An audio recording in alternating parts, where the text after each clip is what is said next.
Your task will not be an easy one. Your enemy is well-trained, well-equipped, and battle-hardened. There is not a liberal America and a conservative America. There is the United States of America. Good night and good luck. Folks, I know you know this was going to be a simple elephant in the room this week. It's inevitable that it would be this. It is that Pete Hegseth has fucked America's troops on Signal.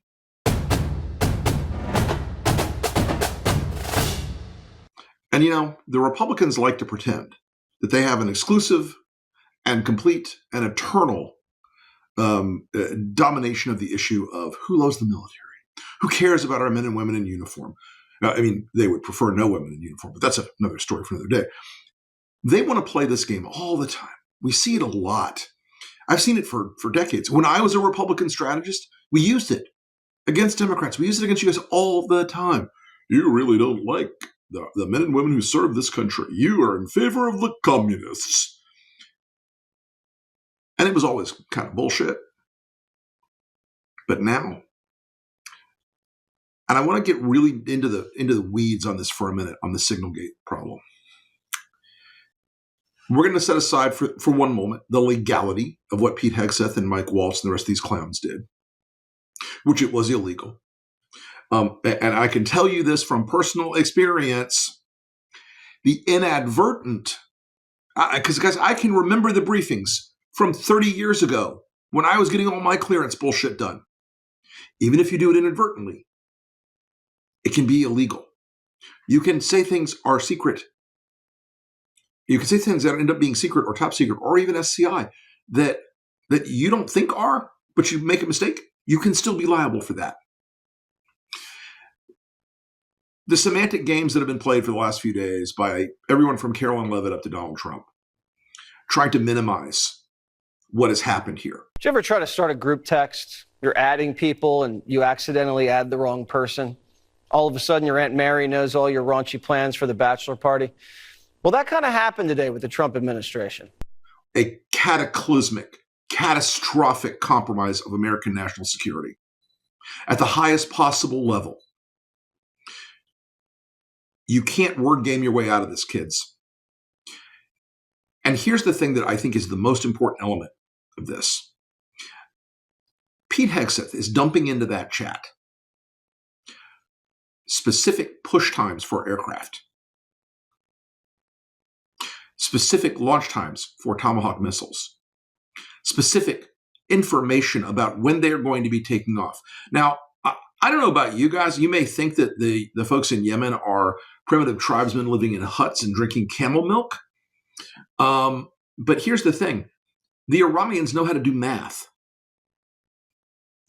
They can take the speed of an F-18 Hornet, divide it by the distance from where the ships that are off of the Sixth Fleet are operating in the Red Sea and the Indian Ocean, and calculate when those planes will arrive.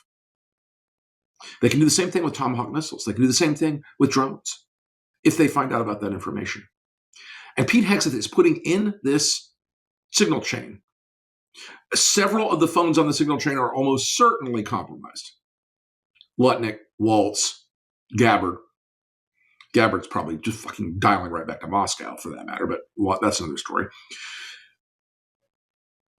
But when you do that, when you put that information there, you're breaching the security, not just of the nation, you're breaching the operational security that the men and women in those planes and the folks who were on the ground physically, because I'm inferring there were folks there from special operations physically eyeballing the compound in which they got the one Houthi leader. You are putting their lives in danger. It is cavalier. It is reckless. It is shallow. It is unbelievably irresponsible. But you know what? You should expect it. This is what you bought. By you right now, I mean normie Republicans who are not members of the cult. And by you, I mean the United States Senate. Because fuck you to everybody in the United States Senate, in the Republican Party, who said, I have concerns about Pete Hegseth or Tulsi Gabbard. And then you got scared of Elon.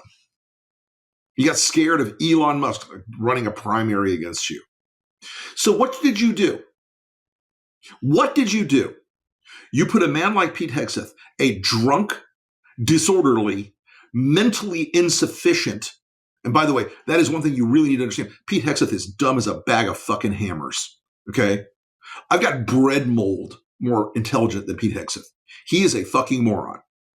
He's a talk show host who when he's piling, as David Remnick beautifully said, these people use emojis with the same frequency as middle schoolers. You get Pete Hegseth because Republicans were too chicken shit to stand up for any kind of principle. When Republicans are too chicken shit to stand up to Elon Musk, you get Mike Waltz, you get Tulsi Gabbard, you get Kash Patel.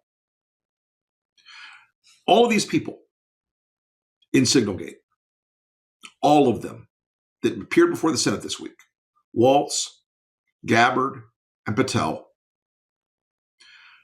lied to the House. They lied to the Senate. It was obvious they were lying the first day. They were caught by the end of the day on the first day. They were on there the second day, and all of them were engaged in like modified walkbacks and revisions. And I didn't recall immediately when you asked me the first time. No, they perjured themselves and they have lied to the Senate and the House. And I don't care what party you're in. I was told that lying to the House and the Senate was wrong. And they lied to the House and the Senate, not just about their presence on the signal chain or what was on the content. They lied to the Senate and the House that our troops were never at risk. They lied that said those pilots, those airmen and Marines, those aviators and Marines flying off those carriers, they lied when they said, oh, no, nothing could have possibly compromised their missions. Guys, we got very lucky this time. We got extraordinarily lucky this time. Now, Mike Waltz is almost certainly going to be the GOAT here. He's going to get fired. He's the guy that the Whisper campaign has kicked up into high gear. I heard last night that Pete Hegseth is asking his friends at Fox to make Waltz the bad guy. I think they've already started that process. How did it end up in your phone? That's what we're trying to figure